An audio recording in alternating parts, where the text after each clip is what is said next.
Like and subscribe to our channel, Fabulous Pattaya Media Group, by using the link below. With every feature of the COVID current restrictions being tabled in a major meeting of the CCSA today, the public awaits news on changes to regulations in Thailand. Headed by the Prime Minister, the CCSA will debate lifting entry regulations for tourists coming here, including the current requirement of a PCR test prior to boarding a flight to Thailand and PCR testing done on arrival that requires a day's quarantine in an approved hotel with secure transport. The entertainment industry is hoping for relief too, as clubs and bars hope for approval to reopen in their former styles. And the current requirement of a $20,000 COVID insurance policy for tourists arriving here, recently reduced from $50,000, may just be reduced further to only $10,000. Mask wearing in public is likely to remain a requirement in Thailand, and we could see songkran restrictions for group gatherings and a possible ban on water splashing. By this afternoon, it's hoped that the outcome of the meeting will be publicised, and when that's done, we'll bring you an update. Home and business electricity bills are set to rise for a 3-month period starting in May, following the increase in cost of fuel used to generate power here. The fuel tariff portion of bills will rise by just over 0.23 of a baht, that's 23.38 satang per unit. Global gas and oil price hikes have been blamed, but as those months are the centre of the hot season here, bills for all using air conditioning are expected to soar. What can you do to cut bills? First and foremost, clean your air conditioning units, indoor and out. Clogged fins in a cooling system mean that the units have to work twice as hard to remove heat from the air. As 7 senior university students in Nakhon Ratchasima have been charged with causing the death of a new student during a hazing event, it's been revealed that other newbies were also hazed at the same time and at other times too, whereby the lads were plied with booze and then beaten up by the 7. With others forced to watch the event, it's expected that the university itself will investigate and ban such events in the future. And as all onlookers were questioned by police, lecturers too will be questioned today and over the weekend. As friends and family swum to cool off from the hot weather in the Kwai Noi River at Kanchanaburi, a 7-year-old child was caught by the strong current, seeing her 3 sisters attempting to rescue her.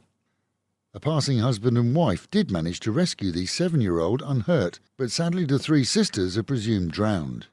Divers and rescue teams worked into the night. However, as the river has a strong current, it's likely that they will be found downstream. Twin 18-year-olds and their 15-year-old sibling are currently listed as missing.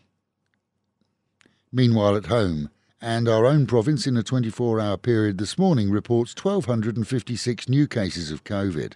188 in Chonburi, 333 in Banglamung, 403 in Sriracha, and 125 in Sattahip.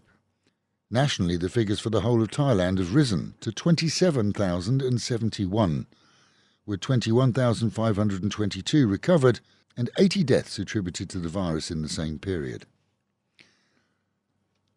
In Chonburi City, power cuts for quite a large area resulted from a female heavy goods vehicle driver accidentally tipping her trailer while driving along the road. As the tip arose, it caught power cables and, sparks aside, the power company was left with a major repair job that took a considerable while for power to be resumed. 5 telegraph poles were ripped down in the embarrassing event that saw the driver questioned by police. In Sriracha, a 40-year-old Chinaman has been charged with fraud after convincing a local 58-year-old to invest in what was in fact a scam. It's the old story. He saw an initial return after putting a small amount of money into the online Bitcoin scam site and so of course invested more. Then, as usual, it disappeared. Using Facebook to fish for customers, the Chinaman, along with his accomplice, are believed to have tricked numerous people, yet to be identified. But in this one case, the man lost 1.5 million baht. As the region saw many St. Patrick's Day's events and entertainment areas saw a boost in business. So at Treetown, one 58-year-old Irishman saw his National Day go down with a bang. Witnesses claim he was beaten by security guards at 11:30 in the evening, way after closing time of course, and the guards, well, they claim he ran up a bill and refused to pay, and then picked on them first. Medics were called to the scene to treat the man, and it's assumed that all eateries, which happen to retail alcohol too, will have CCTV to allow police to determine who was at fault.